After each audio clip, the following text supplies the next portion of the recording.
kenapa Yesus bilang aku menuruti Bapa? Ya karena antara Bapa dengan anak itu kehendaknya satu, bukan kehendaknya berbeda. Sehingga tuduhan-tuduhan dari teman-teman sebelah yang bilang, oh kami menyembah tiga Tuhan. Enggak. Karena antara Sang Bapa, Sang Firman, dan Sang Roh itu tidak memiliki kehendak yang berbeda, tapi kehendak yang sama, kehendak yang satu. Gitu Bang. Gitu. Di susunan Alkitab Perjanjian Baru dan Lama Pak, apa perbedaannya?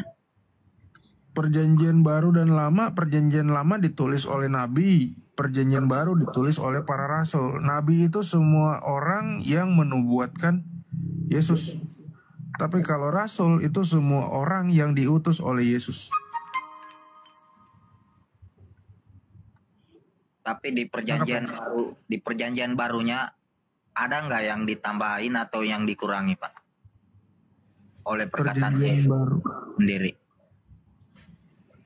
Ditambahin atau dikurangin contohnya seperti apa? Nggak ada Pak. Karena perjanjian baru itu ditulis oleh para rasul saat Roh Kudus itu sudah diturunkan. Gitu.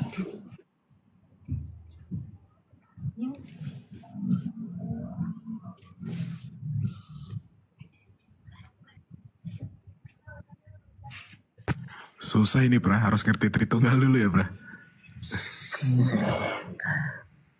Masalahnya saya ya nggak pernah baca-baca juga sih. Mau agama Islam walaupun agama Kristen juga nggak pernah. Jangan kan bilang Islam, Kristen Islam aja masih nggak pernah. Kak Agatanya tahu itu. Saya sering cerita sama Kak Agatha. Hanya saya belum siap aja karena saya meyakini kalau rata-rata kan kalau pindah di room sana salah gini, room sini salah sana. Sudah banyak room yang saya kelilingi karena saya nonton di room ini udah 8 bulan kayaknya. Saya jalani semenjak ada itu perdebatan. Jadi saya cari juga karena semenjak dari kecil sampai sekarang ya baru mau mengenal Tuhan yang betul siapa. Saya.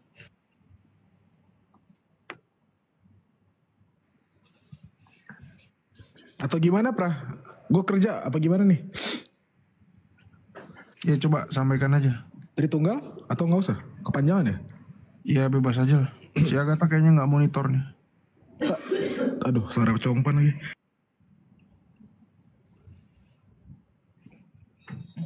Tak, monitor nggak tak?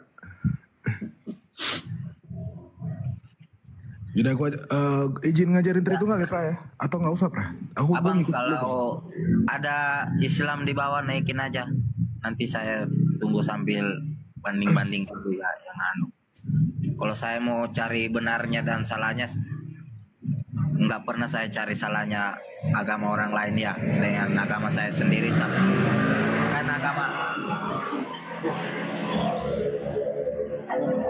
kan agama saya belum tentu juga baik. Agama ya sama-sama ada salahnya kalau menurut saya karena setiap saya masuk di room yang menjelaskan rata-rata salah, ada salahnya juga. Belum terlalu yakin lah. Jadi saya keyakinan kan setahu saya kan Tuhan walaupun Tuhan Yesus atau Allah itu maha adil dan maha besar ya. Apapun yang dia inginkan pasti akan terjadi ya.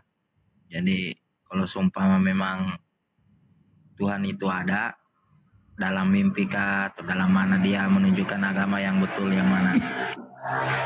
Sambil saya cari Pak Rusli, janganlah berkecil hati ya. Karena rata-rata juga orang-orang yang Islam itu tidak mengerti agamanya sama kayak Pak Rusli. Iya Pak. Dalam Al-Hadid 3 dikatakan, dialah yang awal, yang akhir, yang zohir, yang batin, dan dia maha mengetahui segala sesuatu. Tapi kalau kita diskusi sama orang-orang Islam, si dia ini ternyata yang bisa mereka tunjukkan hanyalah yang batin. Mereka tidak pernah menunjukkan yang zohir. Makanya pada saat diterjemahkan ini, Mereka tidak mau terjemahkan kata sohir ini dengan kata lahir. Kenapa? Untuk menghindari itu, bahwa Allah itu bisa nampak. Makanya tetap sahir. Bahasa Arabnya sahir, mereka tetap gunakan terjemahan dengan kata sohir untuk menutup-nutupi, untuk membodoh-bodohi umat. Kalau seandainya mereka terjemahkan dengan kata lahir sesuai dengan bahasa Indonesianya, pasti akan banyak yang bertanya umat-umatnya. Gitu Pak Rusli. Jadi Pak Rusli jangan berkecil hati. Pak Rusli ini sama semua dengan yang Islam-Islam yang lain. Rata-rata tidak mengerti agamanya. Gitu Pak Rusli. Ya, siapa tahu yang lain masih menjalankan ibadah ya Pak. Kalau saya memang Pak Rusli mau belajar Tritunggal nggak Pak Rusli? Mau nggak Pak Rusli? Tritunggal itu apa? Aku ajarin mau nggak? Kalau mau saya teruskan, kalau nggak apa-apa. Mau? Kalau yang diajarin Tritunggal itu maksudnya yang ada di film-film Yesus sama Nah, aja. saya mau mengajarkan apa itu Allah Tritunggal. Kalau kalian kan ngertinya 3 Tuhan kan, betul? Ya, Nah ini oke. Mungkin izin ya, Praku ya. Ya pra, siap. Aku ada Oke. urusan dulu. Bentar. Aku cari cahaya dulu lah. Oke. Saya pakai gambar ya Pak ya, biar lebih mudah ya. ya siap. Tapi Pak Rusli bisa fokus ya, bisa ya? Ya, Oke. Yang pertama kita disclaimer dulu perbedaan Tuhan dengan Allah. Oke Pak ya? Oke. Kalau Ya. di Bapak, Tuhan itu ya Tuhan, namanya Allah. Allah itu adalah nama Tuhan, betul nggak Pak? iya betul. Oke. Kalau di Kristen Pak, Allah ini, oh bentar sebentar, aku cari bolpen aja. Harus pakai bolpen. Bolpen mana pen? Ambil alih bentar ketua, aku cari bolpen bentar ya. Iya.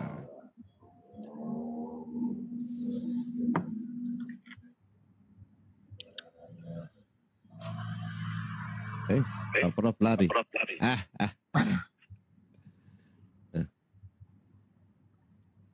Bro nonton film Yesus sering Jo. Saya sering nonton filmnya. Kalau film Muhammad sering nonton juga Pak ya. Belum dapat filmnya. Oh ya, nonton ini di sini Pak, di ada channel apa namanya? Apa lagi namanya itu yang Paslap, yang channel apa? Nabi apa ya? Yang tentang Muhammad itu. Channelnya itu yang saya cari dulu ya. Sunan Nabi. Pak. Iya, Sunan Nabi betul. Nonton saya sih, ada channel namanya di YouTube itu Sunan Nabi. Bapak nonton itu Pak. Di situ dia bercerita sambil dia kasihkan dalil. Bapak bisa langsung cek dalilnya, bagaimana kisahnya si Maria Kiptia, ya diranjangnya Hafsah, bagaimana ceritanya seragam boker itu turun. Oke, I'm back. Ya silakan lanjut. Oke, Hebat Pak juga Rusli, ya. Pak Rusli fokus Pak Rusli ya. Ini saya disclaimer buat Pak Rusli dan buat teman-teman di bawah yang untuk nanti kita belajar ya. Oke. Kita ke gini dulu Pak, kita ke sini dulu, oke? Kalau di Bapak, Tuhan Bapak kan zat, betul nggak Pak? Ya, Namanya Allah. Allah. Jadi Bapak sesemane Bapak itu Tuhannya atau sang zat ini memiliki nama, identitas dengan nama Allah, betul kan? Betul ya? Kalau di Kristen Pak, Allah itu bukan nama. Allah itu adalah hakikat. Makanya kita harus sedetail mungkin Allah. Allah sama dengan, sorry teman-teman tulisanku busuk banget memang. Hakikat Tuhan penguasa. Oke? Kita dari dasar dulu. Oke. Kalau ini tadi di Bapak saya nggak pakai. Oke? Saya nggak pakai. Kita ke pemahaman Kristen. Allah itu adalah hakikat sesembahan. Tuhan itu gelar kepenguasaan. Kita ke Tritunggal ya. Fokus ya Pak ya. Nih, saya nanti jabarkan. Oke. Allah Tritunggal itu Pak, saya disclaimer. Allah Tritunggal ini bukan menyatakan berapa jumlah Tuhan, tapi bagaimana Allah itu memperkenalkan dirinya. Nangkap nggak Pak? Ya. Tritunggal itu bukan berapa jumlah Allah, tapi kebagaimanaan Allah itu. Oke. Allah itu adalah hakikat. Hakikat itu maksudnya gimana? Saya langsung sampingkan dengan Bapak. Sebentar, biar lebih mudah ya. Saya sobek dulu nih. Oke.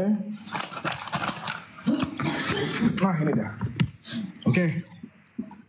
Allah itu di kami hakikat, Pak. Sama dengan di sini. Ada manusia namanya Rusli. Hakikatnya apa, Pak? Manusia ya? Oke, Pak Rusli. Ya. Manusia ini hakikat. Allah itu juga hakikat sesembahan. Ini hakikat Pak Rusli, ini hakikat Allah. Oke, saya jelaskan. Allah Tritunggal itu adalah satu Allah yang hidup. Oke? Kenapa Allah Tritunggal hidup itu? Karena Allah kami adalah yang hidup. Oke? 1 Korintus 8 ayat 6. Bagi kita hanya ada satu Allah saja, yaitu Bapa, sumber dari segala sesuatu, dan satu Tuhan, yaitu Yesus Kristus. Dengannya semua diciptakan. Oke, kita nanti kita belum fokus, ini belum ke Yesus ya Pak ya. Yesusnya belum ada di sini, oke? Maksudnya kemanusiaannya. Kita fokus. Di dalam Kristen itu Allah Tritunggal, yaitu satu Allah. Iya. Al-wujudnya Allah kami ini, Sang Bapa ini adalah terang yang tak terhampiri. Makanya saya taruh paling luar. Betul ya? Ya. Nah, Allah kami itu dipanggil dengan nama Bapa. Pertanyaannya, Bapa itu nama, apakah Allah itu memperkenalkan dirinya dengan nama Bapa? Oh enggak. Karena Allah kami itu cuma satu. Dia nggak butuh nama. Kenapa? Kenapa manusia butuh nama? Karena manusia itu banyak. Makanya untuk membedakan ini butuh nama. Betul Pak? Betul ya? Ya. Nah, karena Allah kami itu cuma ada satu, dia nggak butuh nama. Makanya ketika Musa bertanya, siapakah namamu? Allah kami mengatakan, Ego Emi, aku adalah aku. Karena Allah kami itu hanya satu yang benar dan tidak butuh nama. Makanya Yesus memperkenalkannya dengan Bapa, ya. Oke, Allah kami itu satu, dipanggil Bapa. Al-wujudnya tadi, ini al-wujud paling luar. Dia itu terang yang tak terhampiri. Yang di dalam dirinya, saya taruh kotak yang kedua. Ini kan luar, ini dalam ya Pak ya? Ya, firman. Ya, Bapa Allah kami itu Allah yang hidup, yang dikenal dengan nama Bapa, yang dipanggil Bapa, yang di dalam dirinya ada firman. Firman. Apa itu firman? Firman itu pikiran Allah, kecerdasan Allah, hikmat Allah. Karena Allah kami adalah Allah yang hidup, pasti dia punya firman. Nah, ini yang firman ini sebagai perkataan. Nah, saya mau jelaskan lebih dalam lagi Pak. Makanya kalau Bapak berkata perkataan, saya mau ajari kamu. Di dalam Alkitab, berfirmanlah jadilah ini, berfirmanlah jadilah ini, berfirmanlah jadilah ini. Berfirman itu kata kerja Pak. Berfirman itu kata kerja. Ya. Kata benda dari berfirman adalah firman. Bukan hanya sekedar perkataan, tapi apa? Lebih dalam lagi, itu pikiran Allah. Seperti Bapak ketika berbicara, sebelum keluar menjadi suara, pasti dari pikiran Bapak dulu, betul? Betul. Oke, inilah pikiran Allah. Yang ketiga, Roh Kudus. Lebih dalam lagi nih Pak, bagian dalam set. 1, al-wujud. 2, pikiran. 3, Roh Kudus. Pertanyaannya, kalau Allahmu punya roh? Loh iya. Kenapa Allah kami punya roh? Karena Allah kami itu hidup. Karena tidak mungkin sesuatu yang mati bisa memberikan kehidupan bagi ciptaannya, betul? Betul. Nah, Allah kami punya roh, maka dia bisa memberikan roh kepada ciptaannya. Setuju nggak? Iya. Memang Seperti ciptaannya Bapak. kan punya roh semua, tapi nggak kokoh. Yes. Seperti Bapak. Tidak mungkin Bapak bisa memberi anak Bapak permen kalau Bapak nggak punya permen. Setuju? Setuju. Ya, Allah kami punya roh, roh kudus tapi pasti. Oke? Makanya dia bisa memberikan roh kepada seluruh ciptaannya. Kesimpulannya, Allah Tritunggal, satu Allah yang hidup, al-wujudnya dipanggil Bapa, di dalam dirinya memiliki pikiran atau kehendak yaitu firman. Ya. Dan memiliki roh kudus. Kita pakai analogi manusia Pak ya, sekarang boleh? Oke, kita geser aja Pak. Set. Ada satu manusia, badannya yang paling luar namanya Rusli. Maaf Pak ya, saya pakai Rusli nggak apa-apa ya Pak ya? Ya nggak apa-apa. Ada satu manusia yang paling luar namanya Rusli. Ya. Di dalam diri Rusli, ini kotak kedua yang dalam kedua, ada namanya roh, bukan nama. Rusli punya roh. Dan lebih dalam lagi, di dalamnya Rusli ada lebih dalam lagi, ada pikiran. Iya. Lalu bedanya Rusli, sorry ya, saya bukan bermaksud bagaimana. Lalu bagaimana membedakan Rusli dengan, ini kan syarat Rusli yang hidup, ada wujud badan casingnya, namanya Rusli, di dalamnya ada rohnya, di dalamnya ada pikiran. Saya coba pakai, saya pakai nama Jackson.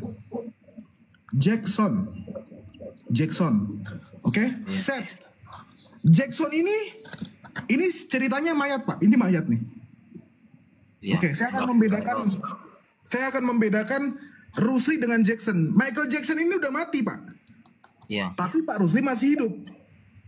Nah, bedanya Rusli yang hidup dengan Jackson yang mati apa? Nggak punya roh. Nah, ini satu manusia yang hidup, badan casing luarnya yang ganteng itu namanya Rusli. Di dalam diri Rusli ada roh. Betul? Karena Rusli hidup, betul? Ya. Dan di dalam diri Rusli ada pikiran. Pikiran itu kehendak, bukan otak. Kalau Bapak bilang otak, di dalam mayat Jackson pun otaknya masih ada, nggak hilang. Tapi dia nggak bisa mikir. Nangkep? Iya. Nah, jadi pikiran itu kehendak. Oke?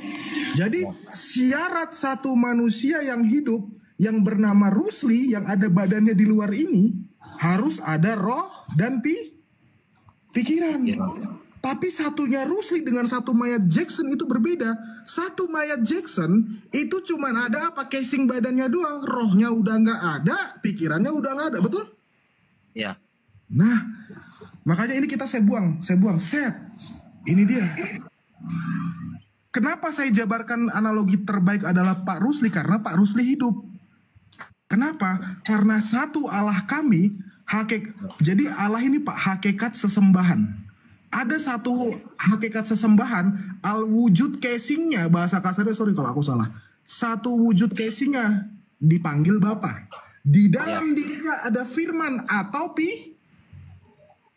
Ya. pikiran. Di dalam dirinya lagi ada Roh Kudus. Ya. Bapak juga punya roh. Pertanyaannya, kenapa ini kok nggak kudus? Karena roh kamu bukan roh suci. Hanya Allah lah yang roh yang suci. Nangkep? Ya. Jadi Allah Tritunggal itu bukan membicarakan berapa jumlah Allah, tapi bagaimana Allah itu. Sama, satu Tritunggal manusia Rusli bukan menjelaskan beberapa jumlah Rusli, tapi bagaimana Rusli itu hidup. Bagaimana Rusli itu hidup, pasti ada badannya, ada pikirannya, ada rohnya. Selesai kan? Ya. Satu Allah yang hidup, ada al-wujudnya, ada firman di dalam dirinya, dan ada roh di dalam dirinya. Setuju? Setuju. Itulah Allah Tritunggal. Lalu kita yang kedua. Ini kan Yesusnya kan belum nih Pak. Betul nggak?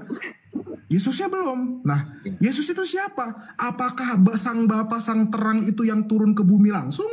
Ataukah Sang Firman atau pikiran Allah itu yang turun langsung? Atau Sang Roh Kudus yang turun ke bumi? Kan kita belum tahu nih, betul? Ya.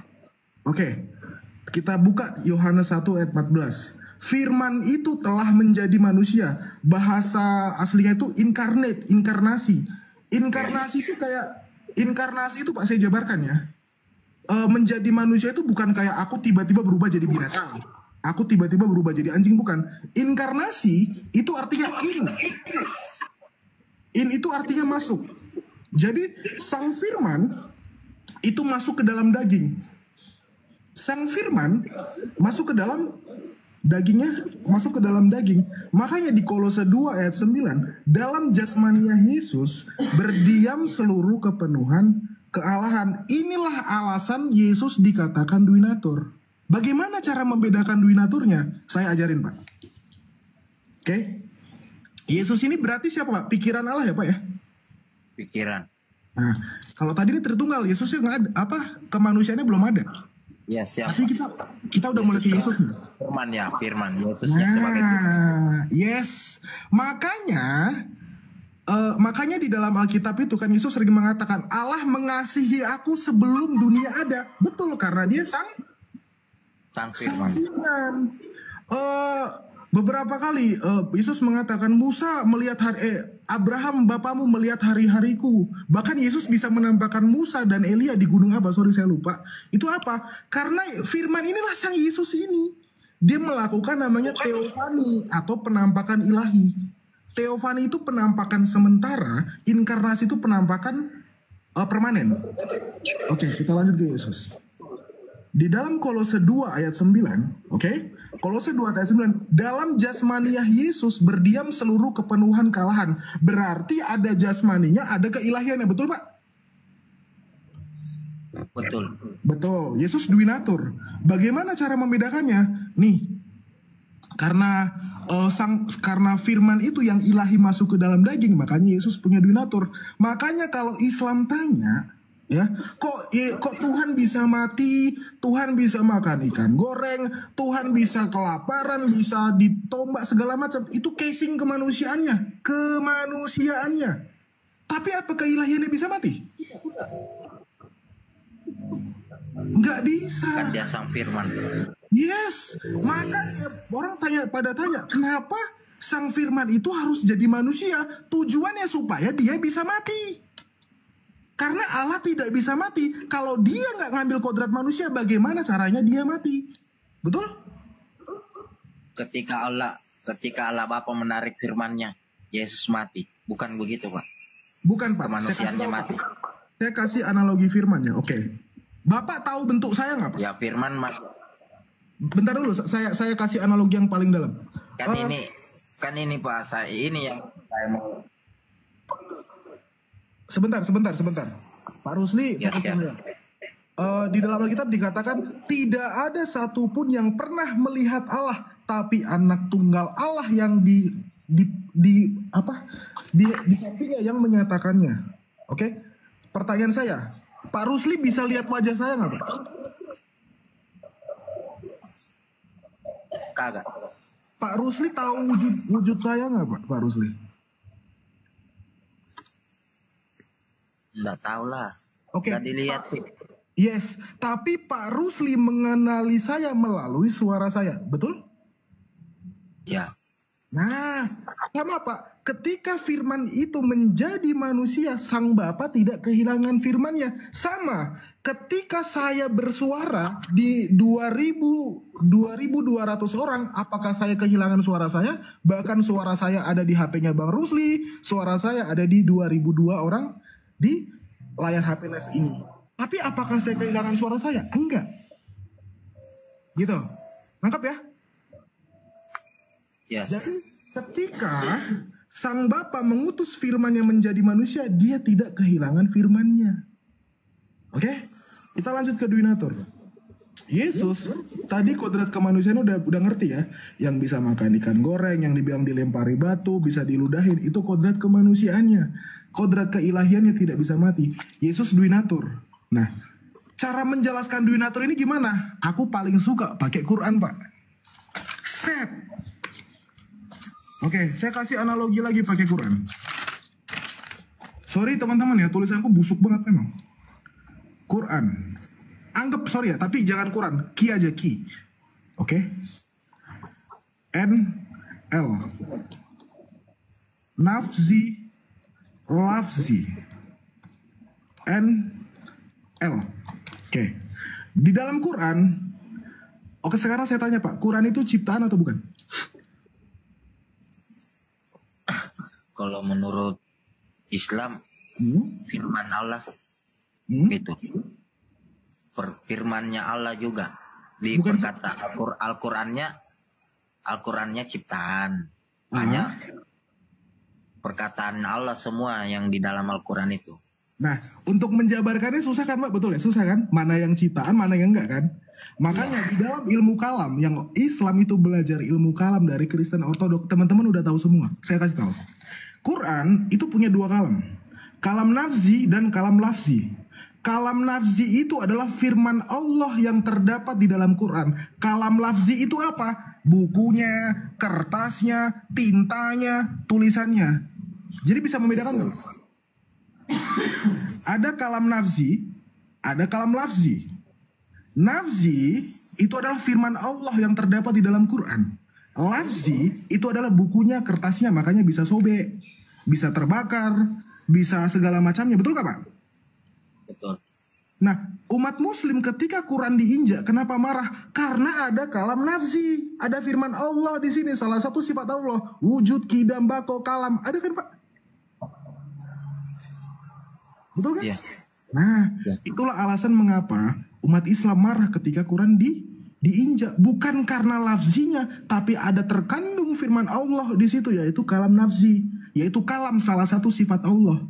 Dari 20 sifat lafzi, apa nafzi tadi? Wujud, kidam, bako, ada kalam di situ. Nah, kita ke Yesus. Set nih, saya sampingkan ke Yesus lagi nih. Oke. Kita sampingkan. Yesus punya kodrat ilahi dan punya kodrat manusia. Quran punya kodrat ilahi yaitu kalam nafzi dan punya kalam lafzi. Oke, saya tunjukkan persamaannya dan saya tunjukkan perbedaannya. Keilahian Yesus tidak bisa mati. Makanya ketika Yesus menyerahkan nyawanya, dia turun ke kerajaan maut dan dia membebaskan roh yang terpenjara dan kemanusiaan yang mati. Pertanyaan saya Pak, saya cuma analogi tapi bukan sebuah kejadian yang nyata Pak ya. Andai Quran ini kebakar Pak, yang kebakar itu lafzinya, bukunya atau firman Allah? Bukunya. Bukunya Firman Allah berarti tetap ada. lafzinya betul? Ya. Sama dengan Yesus. Ketika Yesus ditombak, dia mati. Yang mati kemanusiaannya. Keilahiannya mati nggak? Enggak. Di dalam Alkitab dikatakan dia yang mati dalam keadaannya sebagai manusia. Sama. Quran yang terbakar dalam keadaan buku. Nangkap nggak Pak? Ya. Nangkep. Nah, bedanya kemanusiaan Yesus dengan lafzinya Quranmu, kalau buku dan kertasnya dari pabrik memang diciptakan. Tapi kemanusiaan Yesus tidak diciptakan. Kenapa? Yesus itu bukan terlahir dari pertemuan antara sperma dengan sel ovum. Tapi apa? Roh Kudus yang menaungi Bunda Maria. Firman itulah yang masuk. Gitu. Jadi firman itu masuk ke dalam daging, inkarnasi. Bedanya dengan Pak Rusli hasil dari pertemuan sperma dengan ovum. Yesus tidak diciptakan, tapi dia dilahirkan. Oke? Kesimpulan, kita ke kesimpulan. Allah Tritunggal, satu Allah yang hidup, dipanggil Bapa, di dalam dirinya ada firman dan ada Roh Kudus. Yesus itu adalah firman Allah yang mengambil kodrat manusia, memiliki duinatur, yaitu apa? Kodrat keilahian dan kodrat kemanusiaan. Bisa dibedakan, tidak kodrat ilahi dengan kodrat manusia tidak saling bercampur, berpisah, tidak saling bercampur. Sama dengan Tritunggal, al-wujudnya dengan firman bisa dibedakan, al-wujud dengan Roh Kudus bisa dibedakan, tapi tidak bisa dihilangkan satupun. Contoh, ini yang terakhir buat kesimpulan. Nih, Pak Rusli, ini Pak Rusli yang tadi ya. Ya. Kalau Pak Rusli ada badannya, ada rohnya, tapi pikirannya saya hilangkan, bisa nggak Pak? Gila Iya, aja. Bapak jadi ini nanti nggak bisa melakukan kehendak. Orang Bapak nggak punya kehendak, cuma ada badan sama roh kan, betul ya? Ya. Oke, Pak Rusli ada badannya, ada pikirannya, rohnya nggak ada, bisa nggak Pak? Gak bisa juga kan roh yang buat kita jalan. Sebagai Yang terakhir, Pak Rusli bentuknya roh, di dalam rohnya ada pikiran, tapi badannya nggak ada. Bapak apa namanya? ya. Roh itu kan Setan. bukan milik saya, Pak. Roh itu Iya. milik Allah. Ya, maksudnya ada satu Pak Rusli, tapi wujudnya Pak Rusli itu roh, yang di dalam roh itu ada pikiran, tapi badannya nggak ada. Pak Rusli Casper, roh yang berjalan-jalan, betul? Iya. Nah, kita kembali yang terakhir ke Allah kami. Jadi sang al-wujud, wujudnya dengan firmannya, dengan Kenapa Roh bilang Kudus. setan sama hantu beda. Oh ya, anggaplah. Hantu. Anggap. Oke, jadi Tritunggal itu adalah Sang Bapa yang memiliki firman dan roh, bisa dibedakan tapi tidak bisa dipisahkan. Selesai Pak ya, cukup ya. Ya.